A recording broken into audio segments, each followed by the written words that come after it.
Los objetivos requieren acción para ser alcanzados. El enemigo de la consecución de objetivos es la inactividad.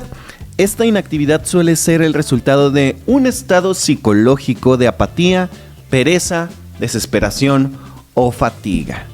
Hola, ¿qué tal amigos? Bienvenidos a Cuentos, Mitos y Relatos para Emprendedores. Mi nombre es Tomás Alvarado, director general de la agencia de Marketing Land y fundador de este espacio digital. Y el día de hoy, ¿de qué vamos a platicar? Bueno, pues estaba bien poética el intro, pero vamos a platicar de algo que probablemente ya conoces y hemos hablado también en este episodio, que es la procrastinación. Vamos a hablarlo, pero no vamos solamente a definirlo, sino vamos a intentar abordar formas de cómo tú de manera realista te puedes enfrentar al concepto de procrastinar. Entonces, tal y como empezamos, pues te empecé contando un poquito de qué es lo que se interpone muchas veces entre que podamos o no podamos lograr los objetivos que comúnmente nos ponemos. En los anteriores episodios ya te estoy intentando conectar que yo realmente veo que la importancia de estos capítulos que estamos grabando en estos momentos es que los puedes conectar ahora con lo que viene a ser la construcción de propósitos de inicio de año, ¿verdad? Viene el inicio del 2026 y la mayoría de nosotros, ¿qué es lo que tendemos a hacer? Construir ideales de cómo quisiéramos que arrancara nuestro año y empezamos a hacer planes y decimos quiero que sea así y voy a hacer esto y ahora me voy a comprometer con esto otro, etcétera, etcétera. Pero muchas veces, ¿qué pasa? De repente se nos aparece la apatía, la pereza, la desesperación y la fatiga. Y de ahí vamos a arrancar, fíjense, con una historia, sale que les voy a ir narrando la historia ficticia de un estudiante. Aquí en el libro de Ikigai le llaman William. Yo quisiera ponerle un nombre más mexicano, más latino. Vamos a llamarle Juan. Entonces, fíjense, primero, ¿qué pasa? Bueno, tenemos que el buen Juan tiene la intención de ser un estudiante que va a hacer lo que todos decimos, que es llegar a su casa a ponerse a estudiar porque tiene el día siguiente un examen. Y pues él sabe que debe de estudiar. Dime si tú alguna vez no estuviste en la situación de este Juan o el William. Un saludo a Sensei William.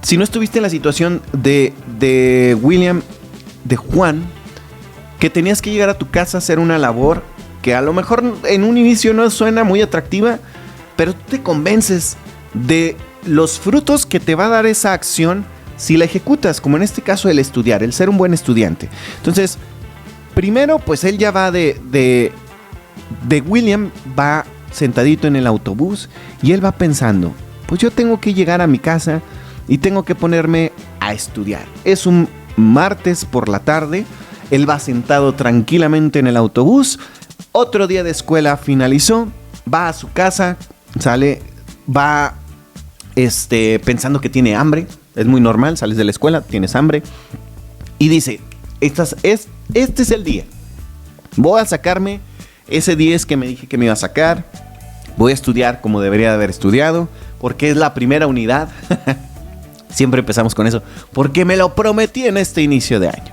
Entonces, cuando de repente se detiene el autobús enfrente de, pues digamos, de donde él vive, y toma pues las escaleras, por ejemplo, imagínate que él vive en estos lugares donde es una especie de multifamiliar, así se le dice en México, que es pues varios departamentos, ¿verdad? Entonces tiene que tomar las escaleritas, o a lo mejor llega a su colonia, imagínate, pues ya llega a su casa. Entonces, de repente, si yo te hiciera a ti la siguiente pregunta, ¿cuántos minutos reales crees que pasen entre el tiempo que va a transcurrir que Juanito llegó a su casa, que William llegó a su casa, y que se le van a desaparecer esas ganas de estudiar con las que llegó y que iba tan mentalizado en su viaje en autobús, ¿verdad? ¿Cuántos minutos crees que van a transcurrir en el momento en que Juan llega a su casa y en el momento que va a empezar a estudiar de verdad? La realidad de esto sale de cuánto estudio real él va a dedicar para sacarle el mayor provecho a esa tarde de estudio. Es que va a ser muy poca. Fíjate, ahorita te dije, pues él va en el autobús sentado pensando en lo que va a hacer. Hay que recordar que cuando Juanito estaba sentado en el autobús, su plan para la noche era, primero, desayunar algo no muy pesado, porque si no le iba a dar sueño, y sentarse directo, sin distracciones, a estudiar, a hacer las tareas que tiene que hacer. Porque dice, yo ya cambié y soy un mejor estudiante. Te apuesto que eso te ha pasado a ti. A mí me pasó muchas veces, sobre todo cuando estaba en la universidad. Eso me pasó varias veces en la universidad. Entonces, lo primero que va a hacer Juanito es se va a servir un tazón, pero así un buen plato de ya sea de Choco Crispies o de Zucaritas. Ponle el cereal que tú quieras, de Corn Pops, lo que tú quieras. Un cerealito se va a echar. Entonces lo va a poner y dice, rápido me lo como. Pone la tele y se pone a ver algo que yo me identifiqué porque es lo que nos cuenta el libro. Se pone a ver Bob Esponja. ¿Sabes cuántas veces yo vi los capítulos de Bob Esponja repetidos una y otra vez que me aprendí los diálogos? Sí, muchas veces. Muchas veces incluso yo llegaba de la escuela y me quedaba dormido con Bob Esponja de fondo en lugar de ponerme a hacer la tarea. Entonces por eso hasta me sentí identificado. Entonces dice, pues bueno, los dibujos animados duran pues 30 minutos. ¿Qué son 30 minutitos? Y dice, pues voy a ver todo el capítulo. Y a mí me pasaba eso. Yo empezaba viendo un capítulo y decía, pues nomás este. Y le seguía al capítulo y me quedaba dormido. Una vez que se termina la caricatura, Juanito se dirige a su dormitorio.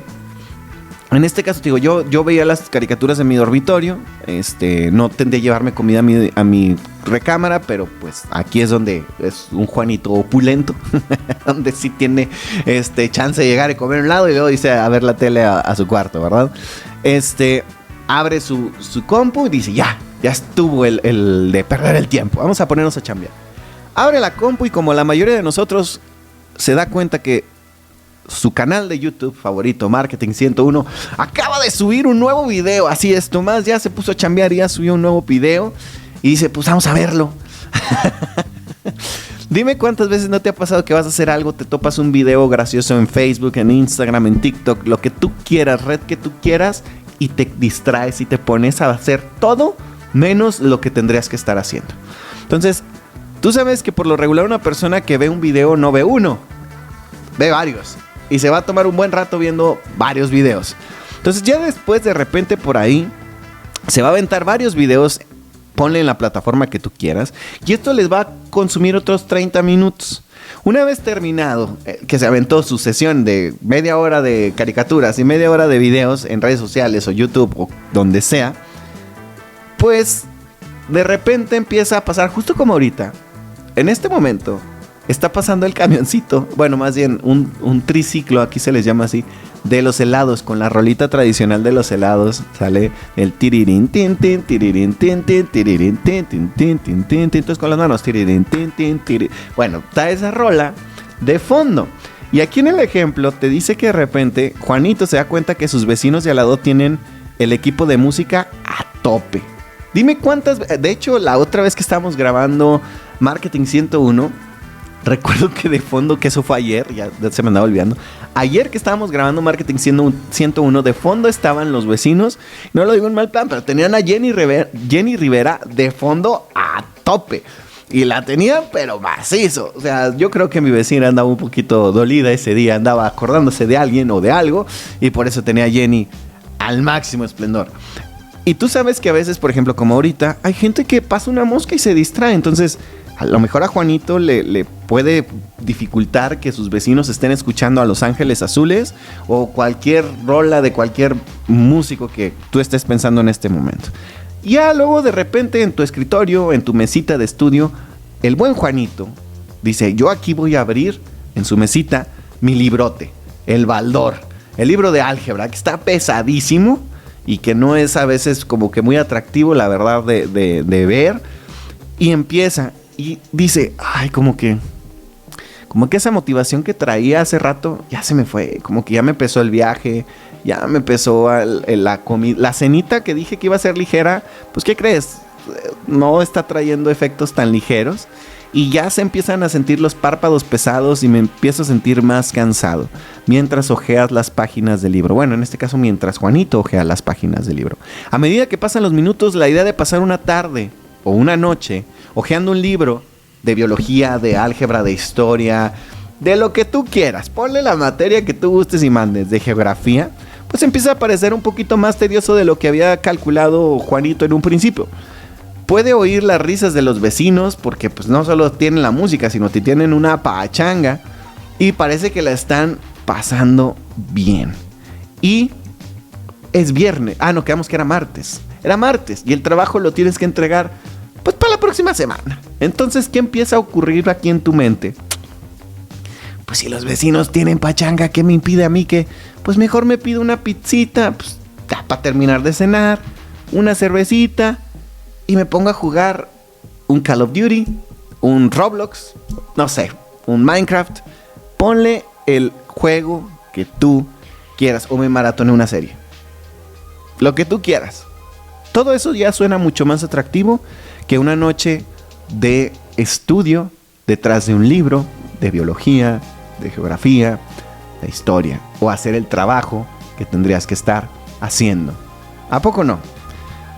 Así es como la famosa fuerza de voluntad, en este caso de Juanito, se va en declive. Y eso que tenía la intención de estudiar el buen Juanito, se acaba de ir por la ventana.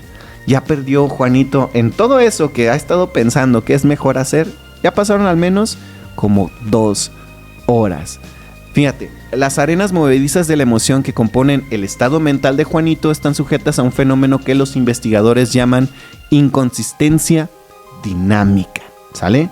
Te lo repito, inconsistencia dinámica. Cuando Juanito llegó a la casa, tenía la mentalidad de un estudiante concienzudo. Él decía, pues me voy a poner a chambear y tengo mis intereses académicos en su lugar. Pero ahora que ya se puso a procrastinar demasiado y ya pasaron de perdida 1 hora y media o casi 2, pues la verdad dice que la mejor idea a su cerebro es descansar. O incluso ir a la fiesta de sus vecinos si es que les habla. Entonces, el estado de ánimo de Juanito ahora es incoherente con sus deseos declarados. ¿Él qué quería? Estudiar para tener una mejor nota porque él se había puesto ese propósito. Pero ahora lo que él quiere hacer es todo lo contrario a eso. Y eso se llama inconsistencia dinámica. Dime cuántas veces no te ha pasado esa inconsistencia dinámica. A mí, un chorro. Sobre todo cuando era estudiante. Eso me pasó, no una, múltiples veces. Lo que deberías estar haciendo es diferente a lo que preferirías, estar haciendo. Las personas que a veces aquí te lo voy a poner en un ejemplo mucho más claro. Fíjate, en mi caso, yo muchas veces, pues así como cualquier persona, ¿sale? Como cualquier persona, me ocurre que, pues yo la estoy pasando bien viendo una serie. Esto me pasa sobre todo, te lo voy a poner así, te voy a platicar un poquito mi rutina. Por las mañanas, ¿sale? Después de que desayuno, mientras desayuno tiendo a ver ya sea un video que me quedé con ganas de ver de YouTube, por lo regular programas que los voy viendo en partes, episodios de series. Por ejemplo, ahorita estoy viendo la serie de Stranger Things, que yo no la había visto la penúltima temporada. Como quiero ver el final, pues estoy viendo esa. Pero para que yo pueda ver capítulos, esto es real. Yo lo voy viendo en secciones de como 15 o 20 minutos. Porque son los tiempos que a veces o me tardo en comer o en lavar los platos o en hacer algo. Entonces procuro hacer que mis hábitos de lavar un plato, como pues a veces sí son bastantes y sé que me va a tardar unos 5 o 10 minutos. La verdad prefiero a veces aprovechar esos 5 o 10 minutos viendo un pedacito más de la serie que estaba viendo mientras comía. Entonces me permite ver, no el episodio completo, pero ya vi 15, 20 minutos de ese episodio. Eso lo hace mucho más padre. Lo difícil viene cuando ya terminé de lavar los platos, porque esto es real. Después de terminar de lavar los platos, me pongo a estudiar. Y yo tengo mis metas, las he compartido aquí. Siempre busco una meta tan chiquita que sea risible el hacerla, pero que me mantenga consistente. En este caso, para mí, leer. Entonces, ya la verdad, para mí, leer siempre ya tiene varios años que es un gusto, ¿verdad? Pero hay días donde, digamos, estoy más enganchado con la serie y no quiero estudiar. Pero yo solo me digo, tengo que cortar aquí, pum, lo que debería estar haciendo es estudiando, aunque lo que preferiría estar haciendo es viendo una serie. Esa es la verdad, o acostado en mi cama. Entonces, vienen unas preguntas. ¿Qué tan posible es negociar una distensión entre facciones divergentes? Es decir, entre lo que deberías estar haciendo y lo que preferirías estar haciendo. Otra pregunta es, ¿estas dos fuerzas siempre se tienen que contraponer? ¿Y hay algo que podríamos hacer para mitigar los efectos nocivos de la procrastinación? Esas tres preguntas, si te las haces, muy probablemente encuentres maneras de procrastinar un poco menos. Fíjate. Ahora, si entramos estrictamente en la definición de procrastinar, fíjate lo que nos dice el doctor Pierce Steele de la Universidad de Calgary. Fíjate, él nos dice, ¿sale?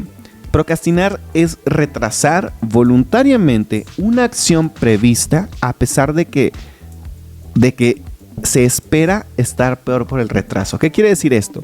Que tú sabes que atrasando eso que tendrías que hacer va a ser mucho peor que lo estés atrasando. O sea, la consecuencia de atrasar eso que deberías estar haciendo va a ser peor. Y fíjate, curiosamente se dice que la mayoría de los procrastinadores ya saben lo que deberían de hacer. Y eso para mí no es como que wow. Yo creo que todos sabemos qué es lo que deberíamos de hacer a veces y nos gusta hacernos, como decimos en México, patos. No hacer lo que tendríamos que hacer.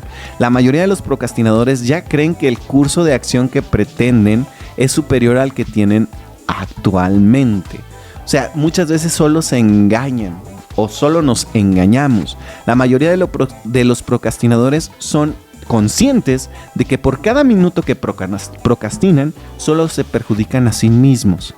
Pero la sabiduría convencional dicta que la procrastinación surge por la falta de habilidades para gestionar el tiempo. ¿Tú qué tan de acuerdo estás con esto? ¿Tú crees que la procrastinación realmente tiene que ver con esta parte de que no sabes administrarte? Yo creo que tiene un poco de razón, pero no creo que sea la única. Fíjate, hay personas que a veces pensamos que el tiempo lo tenemos que usar siempre para hacer algo productivo. Y hay personas que es al revés. No, yo no lo voy a usar para hacer algo productivo. No siempre tengo que estar produciendo. Yo creo que ahí tiene que haber un equilibrio, pero ya nos estamos enfrentando de nuevo a que el concepto de equilibrio para mí es perfección. Por lo tanto, no se alcanza ese equilibrio. Fíjate, irónicamente, la gente o nosotros pensamos que en realidad nos amenaza la falta de tiempo. ¿Sale? Es lo que pensamos. O hay gente que incluso dice, yo soy más productivo bajo presión. ¿Qué es esto? No, es que yo estudio mejor cuando ya se acerca el examen, porque voy a estar pues bien asustado. O porque ya ni siquiera mi fuerza de voluntad de ponerme a hacer otra cosa me va a poder ganar. O sea, de irme a festejar o así. No, yo me voy a enfocar porque ya no tengo más tiempo. Y no es cierto, yo llegué a hacerme pato. Yo llegué a no hacer las labores que tenía faltando un día. Entonces yo me imagino que a ti también te puede pasar. El libro de Ikigai y Kaizen nos habla que existen factores desencadenantes de esta procrastinación y las divide en 4 categorías que te voy a leer. La primera se llama distracción, que son estímulos externos. Es decir, si tú no quieres ser más propenso a procrastinar, debes de cortar la mayoría de estímulos externos. Y sí, eso implica estos. Los famosos móviles. El móvil es un aliado, pero también, híjole, yo prefiero a veces dejarlo en la habitación para que no tenga forma de distraerme, por más que quiera hacerlo. Luego, otro puede ser fatiga mental general. Lo que te decía, hay gente que dice, me voy a desvelar para estudiar después de un largo día de trabajo. ¿No hubiera sido más inteligente haber estudiado a lo largo de la semana durante 15, 20 minutos diarios de manera efectiva cuando no estuvieras cansado? Y te apuesto que la respuesta es un sí rotundo. Pero, pues la verdad es muy difícil que a veces entendamos que tenemos fatiga mental. Yo recuerdo que hace unos años, hace ya algunos ayeres, escuché que ciertos deportistas tenían fatiga mental y la gente se reía porque pensaba que era una tontería eso de ¿cómo te vas a cansar de la mente? Pues sí, la gente se cansa mentalmente también. Y luego entra la ansiedad, la sensación general de malestar que siempre nuestro cuerpo al considerar la cantidad de trabajo necesaria para completar su objetivo. Cuando ves el grosor del libro que tienes que estudiar, cuando ves la cantidad de tareas que tienes que hacer, cuando ves la cantidad de trabajo que tienes que cumplir, es horrible. Y esto también puede generar o puede verse generado por el miedo de fracasar. O hay gente que le tiene miedo al éxito, ahora sí que sin miedo al éxito. O incluso puede pensar que sus acciones conducirán a cambios trascendentales en tu vida. ¿Te ha pasado que dices, luego lo hago porque esta decisión es muy importante? Y como te da realmente miedo tomar esa decisión importante porque va a cambiar mucho tu vida, no la tomas, la evitas. Eso es también aquí. Y por último, asociaciones emocionales negativas con la tarea que tienes que hacer. Si ya tú tienes un conjunto de emociones asociadas a esa tarea que tendrías que hacer, pues lo más probable es que la sigas procrastinando. Porque tú solito ya te vendiste la idea, pues de que no quieres hacerlo y no lo ves como una manera de hacerla de manera fácil, sencilla y que realmente quieras hacerlo. Y fíjate, volviendo a la parte de Juanito, ¿verdad? ¿Cuál hubiera sido ese escenario ideal para que Juanito hubiera completado su tarea, o para que tú la completaras, o para que el Tomás del pasado estudiante la completara? Y te soy sincero, funciona porque no tal cual esta metodología, pero yo la aplico y a mí sí me funciona. Fíjate, por lo regular, lo que debemos de cuestionarnos es el valor percibido del trabajo. ¿Qué tanto nosotros percibimos que va a ser valioso o va a tener impacto el trabajo que estamos realizando? Sin dejar que nos lleve a ese otro lado ansioso, como lo que te decía. Entonces, lo que deberíamos en teoría de hacer, es pensar un poco más en positivo. ¿Cómo cambiaría mi vida de manera en positiva si yo estuviera haciendo lo que debería de hacer? No se trata de engañarnos, sino de pensar que podría tener un impacto positivo. Aquí, por ejemplo, lo que nos pone, desde que imagínate que Juanito hubiera agarrado el libro y se pone a pues hacer lo que tiene que hacer, y de la nada aparece en la habitación del muchacho, de Juanito, porque tenía que estudiar para biología él. Se le aparece ni más ni menos que Elon Musk y le dice: mi queridísimo William, la gente del año 2040, ¿sale? O sea, porque está, pero aventándose una imaginación bien grande. Gracias al logro que tú hiciste, a lo que tú tuviste, te has convertido en el mayor microbiólogo de todos los tiempos. Tus investigaciones en biología salvarán millones de vidas y te convertirás en un hombre conocido con una larga y acreditada carrera en el mundo académico.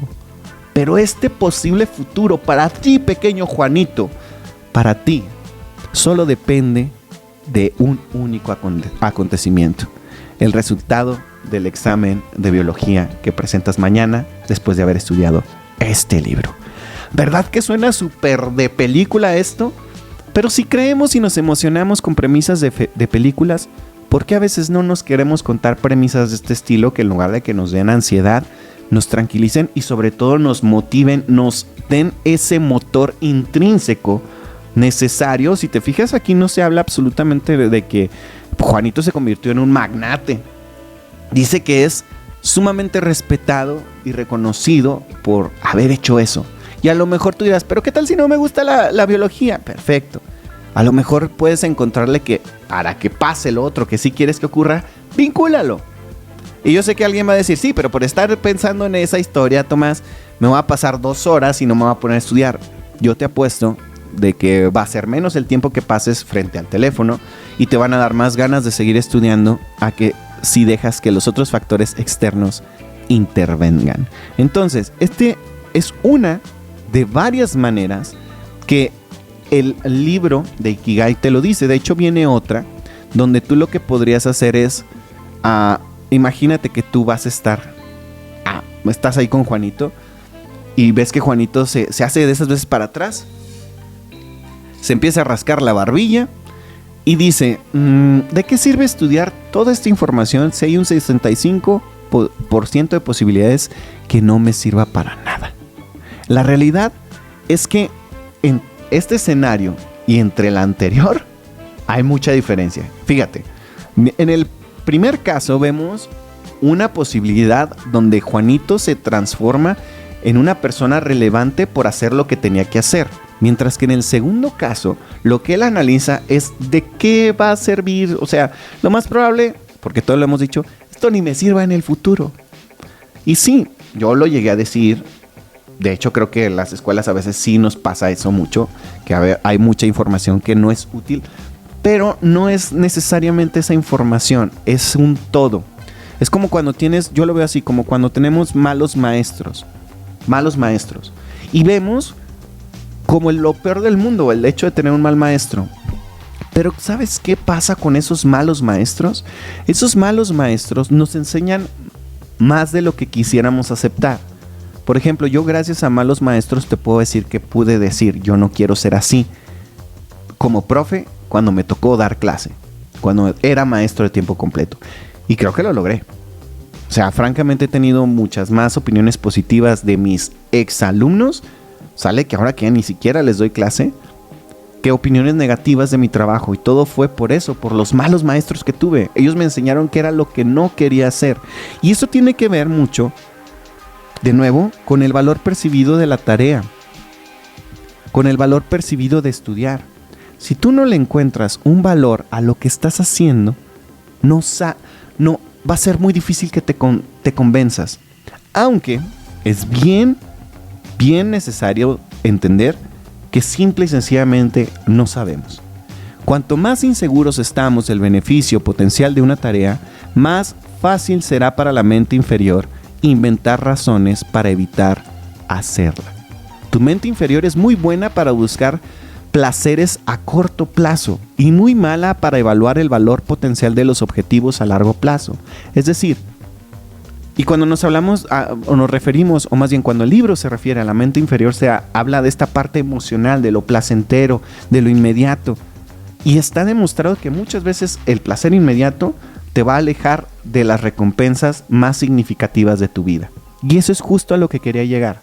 Si tú aprendes a valorar mucho más, sin siquiera saber si ese trabajo arduo te va a beneficiar en ese momento, pero aprendes a ponerlo sobre el placer inmediato, tienes, ojo, más posibilidades de que en un futuro, no sabemos y tampoco es seguro, pero sí tengas un resultado favorable a lo largo de las decisiones que se van a ir conectando en tu vida, no de una.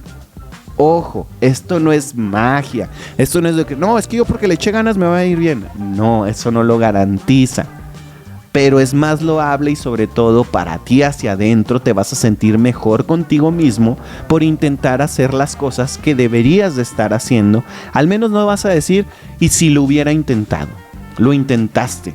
Y lo hiciste de verdad.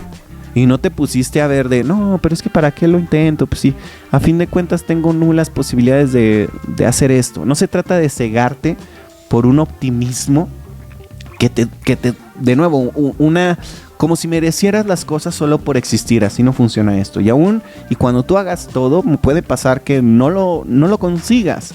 Pero te apuesto que vas a estar más tranquilo contigo mismo. Y eso de verdad no tiene precio. Así que amigos, esto es lo que nos deberíamos de estar preguntando cuando de repente tú te des cuenta que deberías de entender. Hay un autor que viene aquí mencionado, que es el señor Dostoyevsky, ¿sale? Fíjense, él escribió esto y me encanta, porque tiene que ver con todo esto. Fíjense, Dostoyevsky dice que llegó a la conclusión de que el trabajo es más duro cuando no tiene sentido, escribió. Es decir, tú vas a sentir que trabajas de manera más ardua cuando no le encuentras un sentido a las cosas. Y fíjate, los campesinos, viene aquí otra idea, los campesinos a menudo trabajan más duro que los reclusos, supuestamente, porque al menos en parte, trabajan para sí mismos, a veces en su propia parcela. De nuevo, los campesinos trabajan más duro que los reclusos, supuestamente porque trabajan para sí mismos o para su propia parcela. Si tú de todas maneras tienes que trabajar, ¿por qué no trabajar duro por lo que realmente quieres? Por aquello que realmente te da propósito.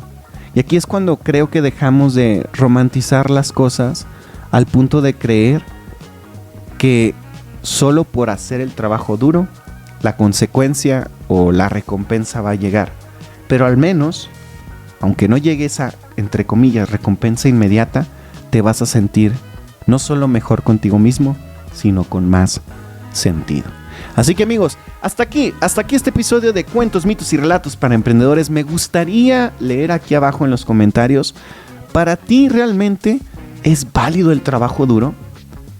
¿Para ti el trabajo duro debe o no debe tener propósito o significado? Ya vimos que el propósito y el significado no es necesariamente esta parte romántica de, es que es solo decir amo mi trabajo. Y también el entender que a veces tenemos que hacer las cosas aún y cuando no son placenteras. Siento que esta es una aproximación muy real, sobre todo ahora, si tú tienes la intención de ponerte propósitos de año nuevo, para que entiendas que ese trabajo duro no acaba ni comienza cada enero de cada inicio de año, que no termina cada diciembre y que no arranca con el 1 de enero del año en curso. Así que ojalá esto te ayude ahora con esta planificación para que encuentres pues un poco más de sentido y propósito en tu vida. Es complicado, es complejo, pero recuerda que la vida es un viaje y ahí andamos todos intentando hacerlo un poquito mejor cada día. Y vámonos amigos, porque aquí espantan. Mi nombre es Tomás Alvarado y nos estamos viendo a la próxima. Bye. Bye.